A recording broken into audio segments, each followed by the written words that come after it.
Hello and welcome back to my channel. My name is Marta and I am the chef and author of Sense Edibility, a site where I teach you everything I know about cooking, baking, and cocktail making. And as you can see, we're in a different part of my house. We are in the second favorite room in my house for me, which is our library. I thought that for the first video of 2023, I would do an about me video so that you can learn a little bit more about the person behind the videos and the recipes and all the craziness. I have asked you guys to submit questions that you want to know the answers to know me a little bit better, and I've compiled them and I'm going to answer them not in any particular order, but you know, whatever. All right, so let's get started. Okay, so I hate this question. I try not to be easily offended, but it's just a really rude way to ask somebody what's your ethnicity or where is your family from. I would even prefer somebody ask me like, what race are you, than to be asked, what are you? You guys know, if you've been following me for any length of time, that I'm super sarcastic. So my answer to that question is I'm a human being. So I get what people are trying to ask when they ask that question. I am half Black and half Puerto Rican.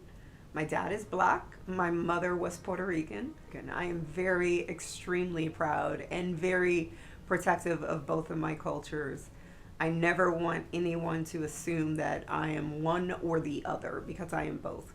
They both make me who I am. So if you ever wanted to know what I am Black and Puerto Rican and very proud. I usually don't sit like all properly. I am a military brat. Both of my parents were in the United States Air Force. I grew up in different locations. I've lived in Hawaii, Guam, Oklahoma, Maryland. I think that's it. I am the youngest of 3 siblings. I have an older brother and an older sister. My older brother unfortunately passed away in April of 2020. So now it's me and my sister. Both of my parents are Vietnam era veterans. My dad did 3 tours in Vietnam, and I grew up in a very dysfunctional, I would say, traumatic home.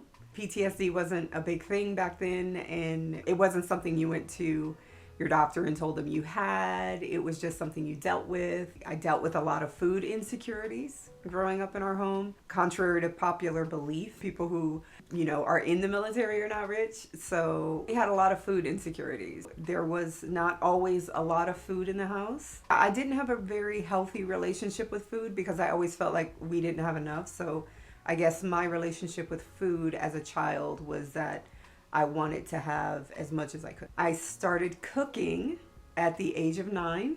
I will always remember my first meal was spaghetti and meat sauce with green beans. I don't think it was horrible, but I don't think it was the best thing I've ever made. I remember my first dessert was a lemon meringue pie that was complete trash. Kind of just like flopped all around. I started cooking at a very, very young age. And then my first job was in a restaurant. Started working at 13 as an expediter and dishwasher. I've been cooking in professional kitchens since I was 13.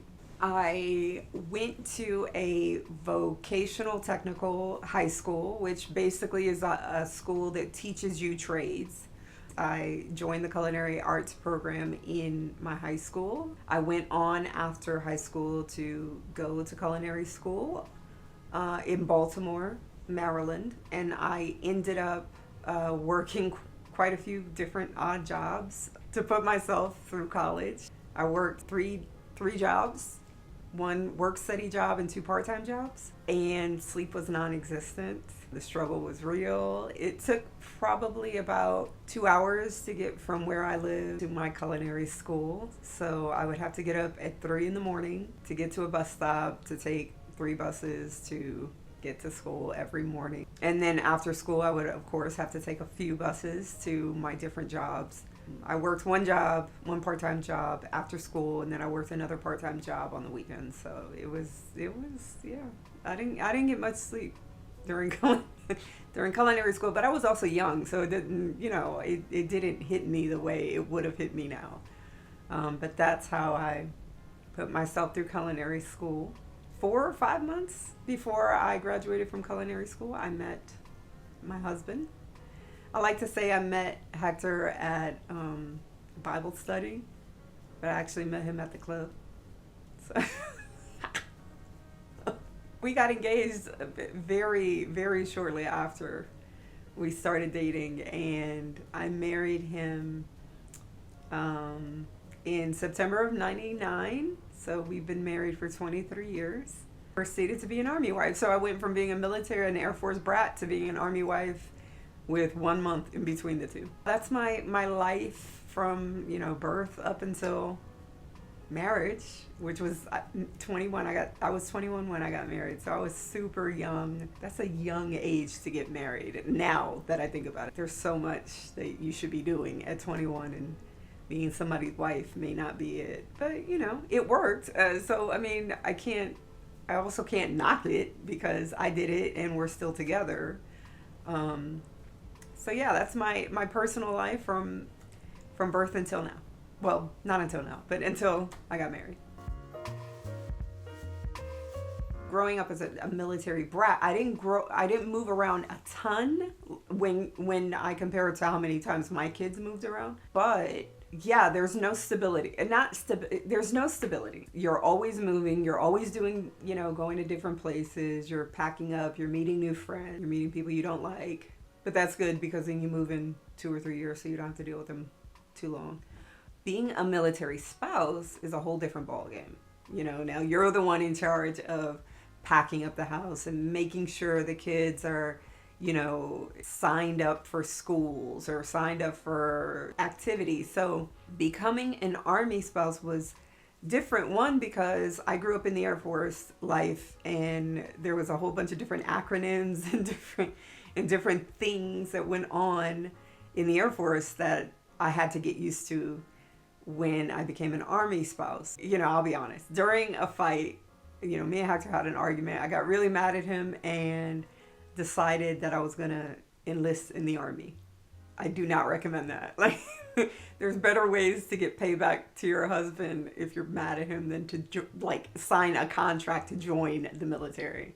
But I did it, and I'm actually glad that I did it because I learned the inside scoop on the Army. So I became very familiar with rank structure and life as a soldier, and that helped me later on as an Army wife to, support Hector's soldiers and their family. I loved moving. I think at last count, the move to this house was my 23rd move. I'm okay with moving. I like it, but I'm glad it's over. Being a military spouse is difficult because, there were deployments, assignments where he could only go by himself, and I was raising twins, and at one point I was the full-time caregiver for my mother who, was paralyzed. I was running a business. It was difficult. We've lost friends in combat. We've lost friends to suicide. And of course, seeing my kids have to say goodbye to their friends and moving and moving and moving and moving and moving. Them having to say goodbye to their dad frequently when he deployed was very difficult. But it was an experience that I cherish, that I'm very happy I experienced, that I have good memories of being a military spouse. I have bad memories too, but overall, the good outweighs the bad. So. My favorite duty station as an Army wife was Germany. Yeah, we lived in Europe for 6 years, and I made the most of all 6 of those years. We traveled a ton.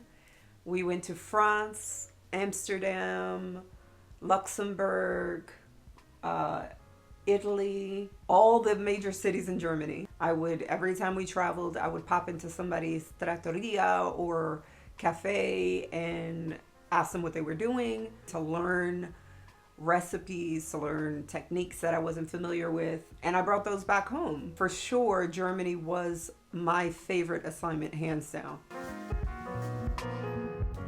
I was put on bed rest very early on in my pregnancy because They were just heavy, and I needed to stay still in order for them to kind of bake in the oven.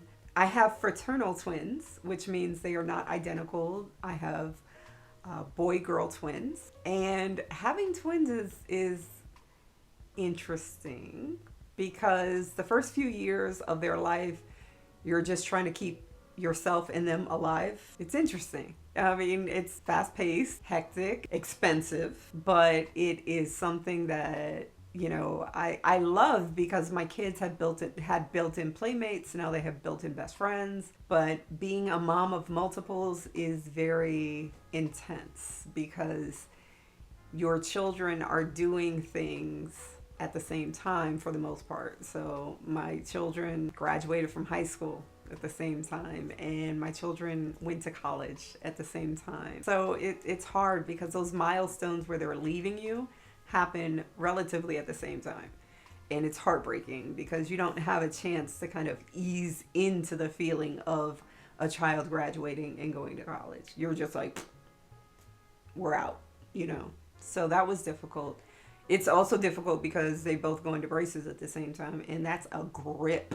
That's a lot of freaking money. Twins are expensive. It's all well and good, but they're expensive. Homeschooling or home education is a very controversial topic amongst people, and I don't understand why. When I decided to homeschool our kids, it was because, at that point I had waited 5 years to get pregnant with children, and I didn't want to go send my kids off to daycare or do anything else. I've always had a job where I can convert it to working from home. Hector wasn't very familiar with the concept of homeschooling, and he thought that they would turn out weird if we homeschooled them, and I had to remind him that they're going to be weird because they're our kids and we're weird. I started homeschooling them, and I approached homeschooling much like I approach everything in life, which is gung-ho, and I'm going to do it, and we're going to be serious about it, and we're going to kill it, and we're going to be the best. But a lot of people had bad reactions to it. Like, why would you do that to your kids? And they're not going to be socialized, and they're not going to function normally in the real world. And I'm just like, me, I'm like, if you tell me I can't do it, I'm gonna do it twice and take pictures. That's how I operate. We did our thing. Kids, kept my head down, taught my kids, ran my business at night, and it was kind of like a middle finger when my kids graduated at 16 and were accepted to the honors college at the university that they now attend at 17. So I didn't screw my kids up. It also fit our lifestyle. As as a military family, when Hector deployed, I didn't want to have the burden of sending my children to school after saying goodbye to their dad for 9 months or a year, with that emotional baggage. Because I remember when my mom specifically had to go to South Korea, I was sent to school that same day and was a mess. So I didn't want that for my kids. So it fit our lifestyle. It's kind of a flex. As a mom, I'm going to be honest. It's a flex because, when people say your kids are so smart, I'm over here like, yeah, I was their teacher. I started cooking in restaurants when I was 13. Not cooking in restaurants, but I worked as a dishwasher, and then I moved on to being an expediter, and then I moved on to being a baker. I've worked as a baker, a pastry chef, the manager of an ice cream shop, a line cook, garde manger, which garde manger is like, you do desserts and you do like cold foods, like salads and stuff. And then I moved on to opening up my own catering business and cake decorating business. So for many years, that's what I did as an Army wife, especially, and as a mom who wanted to stay home with my children. I ran my own catering business and cake decorating. I mainly did big event cakes, like wedding cakes or cakes for big birthday parties and things like that. And I moved on to self-publishing a cookbook. I did that after I was diagnosed with multiple sclerosis and a brain aneurysm. I realized that I didn't really have a legacy to leave behind for my kids. It was my wake-up call. Because at the time, I was the full-time caregiver to my mother, who was paralyzed from the neck down because of MS. And I knew what my future could be. And I knew that my profession required the use of my hands and legs.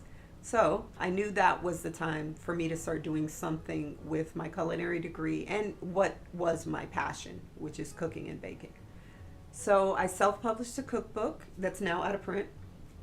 So I'm not selling it anymore. And that cookbook veered into writing about food on the internet because a lot of people said I had a great writing style and they liked how they could hear my voice in the book. But then after my mother died in 2014 from complications of MS, I decided that I wanted to do something to honor her. And her favorite author was Jane Austen, and her favorite book was Sense and Sensibility. So I decided to completely rebrand and change the name of my business to Sense and Edibility. And this is how I make my living now, teaching people how to cook and bake, which is a passion of mine. It's something I absolutely love to do. And now I can do it and make a living doing it. My daily schedule is very monotonous. I wake up, I do some form of exercise. I hate exercising, but I have to do it because I'm getting old. I drink my coffee because without coffee, everybody in the family knows I won't talk to them or they can't talk to me. And then I make my way to my little studio that you guys always see in my recipe videos. I check emails, I post on social media the recipes that I want to share that day. And then I usually go into either developing a recipe, testing a recipe, or shooting a recipe. Then I will probably edit a recipe on my site or write a recipe article. If it's a filming day, then I film videos and edit the videos and get those up on YouTube, or I post new content, and then I make dinner for my family. And our evening ritual is to always pile into the media room, sit on our pit of a couch and watch, usually educational shows on the weekdays and movies on the weekends. So that's usually what a day in my life is like. It is not like, I'm not out there doing baller stuff, but that's usually, my day is not that interesting at all. New York City is my favorite food city. You can throw a rock and hit an amazing food joint in New York City. My favorite Puerto Rican restaurant to eat at in New York City is on the Lower East Side. It's called Adela's. It's amazing. But I just fell in love with this new Vietnamese place. I think it's in Murray Hill, called Hanoi House. Amazing food. So freaking good. Of course, a New York slice, a New York bagel, a New York knish. New York is my favorite food city. And yes, I am biased because my family is from New York and I spend a lot of time in New York. You can get any type of food in New York City. I mean, how can that not be a great food city? But Philly also has some pretty dope food spots. I think Philly would be my Philly would have to be my second choice. But New York City is absolutely my favorite food city. Okay, this is like asking me what child is my favorite. This is the hardest question that people ask because I love food. And I think my favorite meal, and it's not because it's my personal favorite, but fried Puerto Rican style pork chops, white rice, black beans, salad, and a chocolate cake, because that was my mother's favorite meal. That is my favorite because it's a memory. For me personally, I love so hard. I don't even know what I like. I don't have a favorite food. I really legitimately do not have a favorite food. What do I like to cook? I love to bake cheesecakes because I love coming up with different recipes for cheesecakes. I love baking breads and I love stew. That's all I got. Sorry. For fun, number one thing I do for fun is spend time with my kids. I know that the time is short for them to stay, to be with us. So my priority is spending as much time with my kids as possible so that when they eventually move out, I don't want to have any regrets. that I didn't spend enough time with my babies. I also really love going out and exploring the food scene in my city. And I love going out and exploring new restaurants or old restaurants. I especially love holes in the wall and like dives. So I love to go out to eat. Hector and I have a crew of people that are our foodie crew, and we always, meet up and spend time together and catch up with one another. I also like hosting people in the house. I go overboard whenever I host people, so I have to temper that. I love shopping. I love I love fashion, not clothes, but I love fashion, so I shop. Not a lot, but I like to find unique pieces. I get that from my mom. My mom was a fashionista back in her days. And I love building furniture. Building furniture or doing carpentry is very therapeutic for me. I envision something in my head that I want, and I try to figure out how to build it. I really love building furniture and travel. I love traveling to new cities. So this was a kind of random question. I do obviously wear head wraps 90% of the time. It's not a religious thing anymore. It used to be part of my faith. I was a Rastafarian, and part of my Leviticity, or the way that I lived out my faith, was by always covering my hair, especially when I was out in public. It's much like hijab or tikkos for Orthodox Jewish women. And now it's just, I feel like it's part of both my Black and my Puerto Rican culture, because if you look back to my ancestors, our heads were always covered. It's not a religious thing. I don't know. It's just something I do. I'm very comfortable. I love my head wraps. I love covering my hair. I like being different. And it's just more convenient for me to wear a head wrap. I love head wraps. It's just, just what I'm comfortable with. So for 5 years, I was the full-time caregiver of my mother. My mother, she was the third of her sisters to be diagnosed with multiple sclerosis in her late 30s. And she came to live with Hector and I. Hector actually told her she was coming to live with us because she was just, not doing well. So I became her full-time caregiver. That was the time in my life that I was most proud. I mean, I've accomplished some stuff in recent years that my mother hasn't been able to see, but ultimately what I'm most proud about in my life is being able to take care of my mother. And it wasn't easy. And I know a lot of people are caregivers to ailing parents or to children with special needs, or to partners with illnesses. And the one thing I know is that it is a very difficult ministry. It's a different type of care when you're responsible for your loved one's health, safety, their life. And caring for my mother was something that grew me as a person. When my mother came to live with me, I realized how much she relied on me. At the time, it was extremely difficult to be a caregiver because you're responsible for, at that time I was giving medications every 2 hours. I was changing diapers. I was showering her, combing her hair, brushing her teeth, feeding her, and then advocating for her medically, which, because she's a veteran, it was very difficult at times dealing with the VA. So life was hard, and it was a strain on my body. It was a strain on my heart. It was a strain on my mind, but I can't imagine how much more so on my mother. Those 5 years taught me so much about compassion, sympathy, and about truly loving someone who can't do anything for you. You know what I mean? Giving people their dignity, because my mother lost a lot of dignity with me having to take care of her and us having to take care of her. Trying to maintain as much dignity for that person as possible taught me how to be a more compassionate person.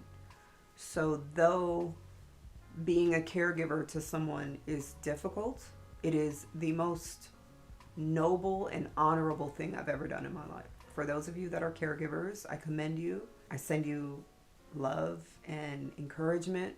Days will be hard, but it's worth it. In the end, you're going to feel so much pride in what you've done. My mother died in February 2014. My blog is in honor of my mother, Luisa. So, yeah.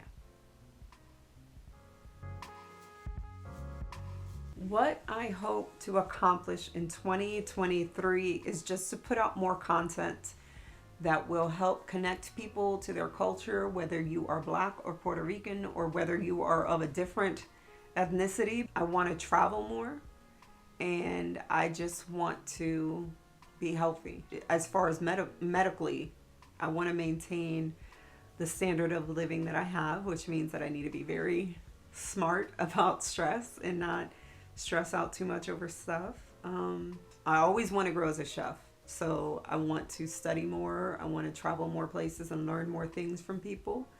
And I just want people to be more, I want to help people become more comfortable in the kitchen, which has always been my mission. Those are my goals for 2023. Hopefully I can accomplish them and stay alive while doing it.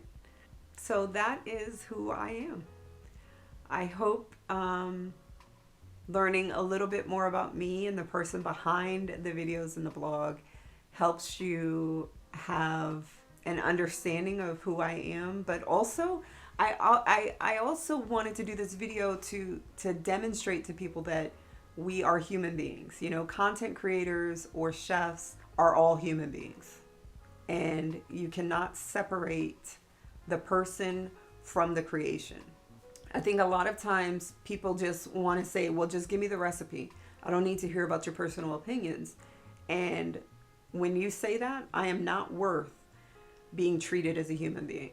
And that is something that I will never tolerate. Just like I will never tolerate racist comments or sexist comments on my site or on my blog or on my YouTube channel. I'm a human being. And I have opinions, and I have things that concern me, and I have things that concern my family, and I have things that concern my culture. And I'm always going to share that because I have a right to. So if you don't want to hear that type of stuff, I'm probably not the person to follow. We have enough going on. There's a lot of turmoil and chaos in our country and in our world. And I want my site to be a place where people feel welcome and they feel safe to come into my kitchen, my virtual kitchen, and learn. And I'm going to be sarcastic, and I'm going to be funny, and I'm going to be, goofy, because that's just who I am. That's me. So thank you so much for your questions. Thank you for taking the time to watch and learn more about who I am. And in the meantime, you can check out my site, senseedibility.com. You can also subscribe to my channel now if you haven't already by clicking the subscribe button down below. And don't forget to sign up for notifications so that you can get notified every time I post a new video. And I forgot to say at the beginning of the video, Happy New Year to you all. Happy New Year. And I will see you on the next video. Bye.